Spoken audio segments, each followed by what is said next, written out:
Osobnosťou v atletickej výprave na olympijské hry je určite aj kladivárka Martina Hrašnová. Tá v pondelok odletela už na svoju 3. olympiádu.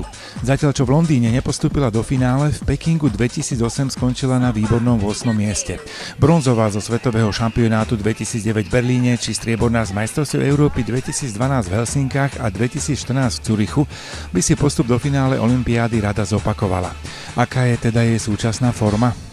Tak mne to zatiaľ ešte stúpa počas tejto sezóny, takže verím tomu, že dokážem podať svoj najlepší výkon tohtoročný na olympiáde. Snáď, keď sa podarí, bude z toho aj najlepší výkon môj olympijský vôbec.